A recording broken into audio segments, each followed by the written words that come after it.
వేదానికి ప్రతీకలు మహిళలు. వేదం ఏం చెప్పింది? ఓ మహిళామూర్తి, నీవు వేదాలు చదవకపోయినా పర్వాలేదమ్మా, నీవు వేదాధ్యయనం చేయకపోయినా కొంప మునిగిందేమీ లేదు. వేదం ఏదైతే చెప్పిందో ఆ స్థితిలో నీవు నిరంతరము ఉంటున్నావు గనుక వేదాధ్యయన పరుడు నీకు సాటిరాడు కాబట్టి నీకు వేదాలతో పని లేదమ్మా.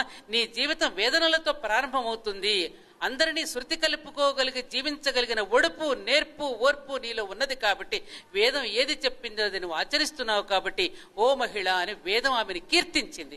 అందుకే గార్గి, మైత్రేయి, సులభ, లోపాముద్ర, సీత, దమయంతి, అనసూయ, శకుంతల వాళ్ళు అడిగిన ప్రశ్నలు ఎటువంటి ఉభయ భారతి. వీళ్ళందరూ కూడా బ్రహ్మవాదినులుగా ఉండి మగవాళ్లను కూడా దిమ్మ తిరిగేటటువంటి ప్రశ్నలు వేసి వాళ్ళు ఎంత చరిత్రకెక్కారో మనకు తెలుసు. కాబట్టి ఈ రోజున ప్రతి స్త్రీ కూడా వేదానికి స్వరూపమే.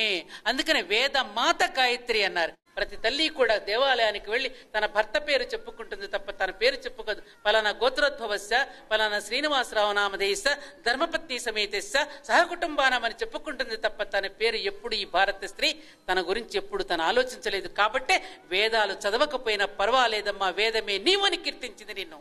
ఓ భారతీయ మహిళ, నీవే చెడిపోతే ప్రపంచమే చెడిపోతుందమ్మా, నీవే చెడిపోతే ప్రపంచమే దిక్కులేనిదైపోతుందమ్మా. పురుషులే దిక్కులేని వాళ్ళు కాదు, ప్రపంచం మొత్తం దిక్కులేనిదైపోతుంది తల్లి. కాబట్టి నువ్వు చెడిపోకు. 33% రిజర్వేషన్ల కోసం, సమాన హక్కుల కోసం పోరాటం కనుక నువ్వు చేయొద్దమ్మా. నువ్వు ఆ స్థాయిలో ఉన్నదానివి, నువ్వు దిగజారిపోవద్దమ్మా అని వేదం చెప్పిందమ్మా మీ గురించి. వేదం అంతగా కీర్తించింది మిమ్మల్ని. ఆకాశం కంటే పై స్థాయిలో నిలబడిన స్త్రీ నేను దిగిపోతాను, నేను దిగిపోతాను, నేను దిగజారిపోతాను అంటే ప్రపంచం అంతా దిగజారిపోయే ప్రమాదంలో పడిపోతుంది. ఓ తల్లి, నీవు మేలుకో. నీలో సహజంగా ఉన్న ఓర్పుకి నేర్పు మరింతగా తోడైతే ఈ ప్రపంచాన్ని శాసించగలిగిన శక్తి నీలో ఉందమ్మా. ఆనాడు ప్రపంచాన్ని శాసించినటువంటి శక్తులు స్త్రీలు ఎంతో మంది ఉన్నారు. రాజ్యాలను పరిపాలించారు, వేదాధ్యయనం చేసిన వాళ్ళు ఉన్నారు, యజ్ఞయాగాది క్రతువులు నిర్వహించిన వాళ్ళు ఉన్నారు. కాబట్టి అటువంటి అద్భుతమైనటువంటి మహోన్నతమైనటువంటి సంస్కృతికి, జ్ఞానానికి వారసులం మనంగానే ఉంటూ మన బిడ్డలకి ఇటువంటి మహానుభావులు అందించినటువంటి సంస్కారాన్ని, సంస్కృతిని వాళ్ళకు అందిస్తూ కనీసం గంట సేపైనా వాళ్ళ ఇంట్లో గడుపుతూ రాత్రి పడుకోబోయే ముందు పక్కలో పడుకోబెట్టుకుని వేదంలో ఉన్నట్టు ఒక కథని, భారతంలో ఉన్న కథని, రామాయణంలో ఉన్న ఒక కథని, రాముడు లాంటి వాడు, కృష్ణుడు లాంటి వాడు కూడా గురువుల దగ్గర పాఠాలు నేర్చుకున్నారా. ఇటువంటి పాఠాలు నేర్చుకున్నటువంటి గొప్పవాళ్ళు అయ్యారు నాయన. మీరు కూడా గొప్పవాళ్ళుగా కీర్తింపబడాలి. అందరం యోగులం కానక్కరలేదు, నిరుపయోగులం కాకుండా ఉంటే చాలు.